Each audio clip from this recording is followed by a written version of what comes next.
नमः शिवाय. परमपूज्य गुरुदेवता श्री कलावती माता लिखित बोधामृत. पुस्तक वाचन. मागील भाग पुढे चालू. विषय 16. परमेश्वर. 1. परमेश्वर आम्हा सर्वांचा मायबाप. आम्ही सर्व त्याची लेकरे आहोत. त्याची उपासना करून त्याचे प्रेम संपादन करण्याचा आम्हा सर्वांना सारखाच हक्क आहे. आम्हा लेकरांवर त्याचे समान प्रेम आहे. त्यामुळे सर्वांना एकच भूमी, एकच पाणी, एकच वायू, एकच आकाश, एकच सूर्य, एकच चंद्र, मातेच्या उदरातील त्रास एकच, दृश्य पसाऱ्यापासून होणाऱ्या सुखदुःखाचा अनुभव एक, मनाच्या चंचलपणाचा अनुभव एक व जनन मरण समयी होणाऱ्या वेदनाही एक. एकूण सर्वांना न्याय सारखा दिसून येत आहे. 2. ज्याचा व आपला अगदी निकटचा संबंध आहे, जो सर्वांच्या अंतर्गत वास करून देहेंद्रियांकडून कार्य करून घेतो, अशा विश्वरूपी परमात्म्याला विसरणे हा घोर अपराध आहे. या घोर चुकीमुळे भोवताली कितीही वैभव असले तरी मनुष्य समाधानाने जीवन कंठू शकत नाही. 3. देव केव्हाही आपल्याला जवळ करू पाहतो, पण कर्म आपणास मागे मागे खेचते.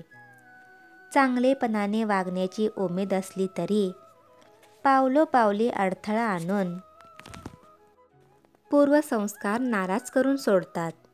त्यामुळे बहुमोलाची संत संगती लाभली तरी ती झिडकारून देऊन मनुष्य अधोगतीच्या मार्गाकडे खेचला जातो. 4. त्रिभुवनाचा पती परमेश्वर हा आपला मायबाप असून त्याने आम्हास सत्यरूपी खड्ग तरवार दिले आणि भूतलावर जाऊन जीवन समरांगणात युद्ध करून विजय मिळवून या म्हणून पाठविले. असेही सांगितले की प्रथम संतांचा आशीर्वाद घ्या, म्हणजे तरवार चालविण्याची खुबी समजून घेणे, आणि मगच युद्धाला सज्ज व्हा. म्हणजे तुमच्या केसाला देखील धक्का न लागता तुम्ही विजयी होऊन खचित परत येऊन मला भेटाल. त्यावर असेही सुचविले, ही माझी आज्ञा जर तुम्ही अमान्य कराल तर मात्र तुम्हाला यश न मिळता तुम्ही भवसागरात गटांगळ्या खात राहाल. बापाची ही आज्ञा आपण अंमलात आणू शकलो नसल्याने शूरवीर असून सुद्धा निर्बल बनलो आहोत. त्यामुळे आपण कोण, कोठून आलो, कशासाठी आलो हेच आम्हाला कळेनासे झाले आहे. यावरून आपल्या दुःखाला कारण आपणच आहोत असे सिद्ध होते. 5. जग म्हणजे एक रंगभूमी असून आपण सर्वजण नट आहोत. आम्ही आमच्या वाटणीला आलेले काम व्यवस्थित पार पाडले तर आपल्या मालकाला म्हणजे परमेश्वराला आनंद होईल. नटाने भरजरीचा पोशाख अंगावर चढविला, डोकीला किरीट घातले आणि गळ्याला मोत्यांचा कंठा घालून राजा म्हणून समजला. पण खुर्चीवर बसण्यापेक्षा जर तो हुजऱ्याप्रमाणे ज्याला त्याला मुजरा करीत सुटला तर शोभेल काय? त्याचे ते काम पाहून मालक खुश होईल काय? तद्वत मनुष्याने मनुष्याप्रमाणे न वागता पशुवृत्ती जर धारण केली तर परमेश्वर खुश होईल कसा? मनुष्याजवळ विचार नसता केवळ आचार असेल तर तो आंधळ्याप्रमाणे असून आचार नसता केवळ विचार असेल तर तो लंगड्याप्रमाणे समजावा. विचाराप्रमाणे जो आचरण करतो त्याने मनुष्यजन्माचे सार्थक केले असे होते. आपल्या मुलाने आपली आज्ञा अक्षरशः पालन केली म्हणून खुश होऊन देव त्याला आशीर्वाद देतो, म्हणजेच जवळ करतो. 6. परमेश्वराने जवळ केल्याशिवाय आम्ही आजन्म सुखी होऊ शकत नाही. सुखी होण्यासाठी आमच्याकडून करणी घडली पाहिजे. याकरिता परमेश्वरापासूनच आम्हाला सुबुद्धी मिळावी लागते. म्हणून देवाजवळ प्रथम सुबुद्धीची अपेक्षा करणे जरूर आहे.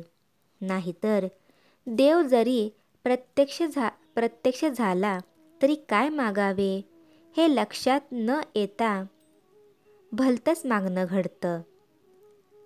गोपाळ व गोविंद या नावाचे सख्खे बंधू होते. या उभयतांनी देवाला प्रसन्न करून घेण्यासाठी घोर तपश्चर्या आरंभिली. तपांती त्यांच्यापुढे विष्णू प्रगट होऊन इच्छित वर मागा असे म्हणाला.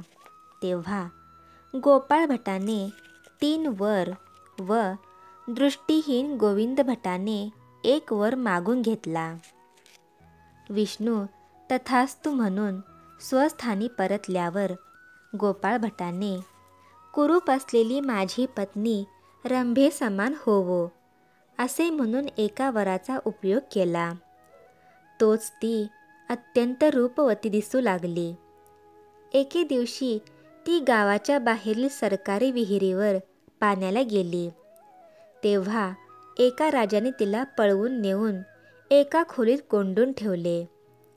सत्यनारायणाच्या पूजेला खेड्यात गेलेला गोपाळ भट घरी आला. तेव्हा त्याला ती हकीकत समजली. लगेच त्याने जेथे असेल तेथे ती अस्वल होवो असे म्हणून दुसऱ्या वराचा उपयोग केला. तिकडे अस्वलाला पाहताच भटाजवळ काहीतरी जादू असावी. तेव्हा पुढे काय होईल कोण जाणे या विचाराने राजाने सेवकाकडून त्या अस्वलाला लगेच गोपाळ भटाच्या घरी पोहोचविण्यास सांगितले. त्यावर गोपाळ भटाने विचार केला की आता फक्त एकच वर राहिला. रूपवती हो असे म्हणावे तर पुन्हा असाच घोटाळा निर्माण होण्याचा संभव आहे. तेव्हा पूर्वीसारखी कुरूपच असलेली बरी असे म्हणून त्याने तो वर उपयोगात आणला. एकंदरीत सुबुद्धीचे सहाय्य नसल्यामुळे 3 वर मिळवून सुद्धा गोपाळ भटाची स्थिती बदलू शकली नाही.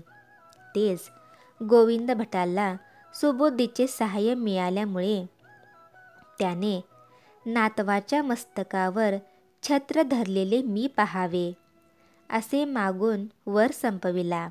त्यामुळे एका वरापासून दृष्टी, संतती, संपत्ती व राज्य त्यास प्राप्त झाले. 7. आईने मुलांना खेळणी दिली की ती खेळणी घेऊन मुले खेळू लागतात. खेळता खेळता ती इतकी गुंग होतात की जेवण खाण अभ्यास सर्व काही विसरून जातात. आईने आंघोळीला बोलाविले की तरी जरा थांब असे म्हणून ती जागेवरची हलत सुद्धा नाहीत.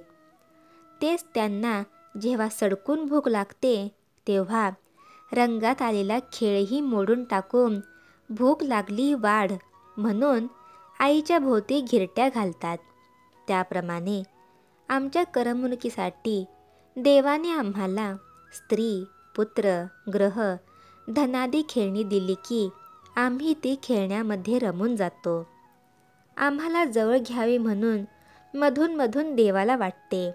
तो आम्हाला हाकही मारतो, पण आपण त्याकडे दुर्लक्ष करतो. जेव्हा आपल्यावर एखादे संकट ओढवते तेव्हा मात्र बायको, मूल, ग्रह, धन यावरील मोह क्षणभर बाजूला सारून देवाला हाका मारू लागतो. पण तो न्यायी व निर्मल असल्यामुळे आम्हाला लगेच भेटत नाही. घडलेल्या चुकीचे प्रायश्चित्त म्हणून आमच्याकडून काही दिवस तपश्चर्या घडण्याची तो अपेक्षा करतो. 8.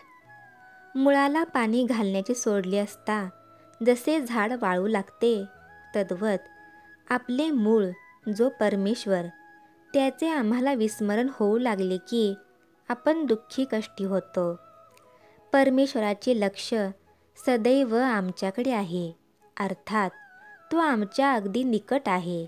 इतकेच नव्हे तर आम्हाला सोडून तो क्षणभर देखील राहत नाही. आईच्या पोटात 9 महिनेपर्यंत गर्भाचे रक्षण करून देहाला मानवाचा आकार कोणी दिला? त्यात चैतन्य कोणी भरले? आईच्या पोटातून बाहेर येताच आईच्या स्तनात दूध कोणी तयार केले? जीवनाचा मार्ग आक्रमित असता सुविचाराचे योगे वाटेवरच्या अडचणी कोण दूर करतो? कठीण प्रसंग आला असता त्याला तोंड देण्यास धैर्य कोण देतो? त्यातून मार्ग काढण्यास युक्ती कोण सुचवितो? याचा जर थोडा विचार केला तर देवा, तूच माझे सर्वस्व म्हणून मन देवाचे पाय घट्ट धरल्याशिवाय राहील काय? अन्य ठिकाणची धाव सोडून हरिपायी लीन झाल्या वाचून त्यास स्वस्थ राहणे होईल काय? श्री सद्गुरुनाथ महाराज की जय.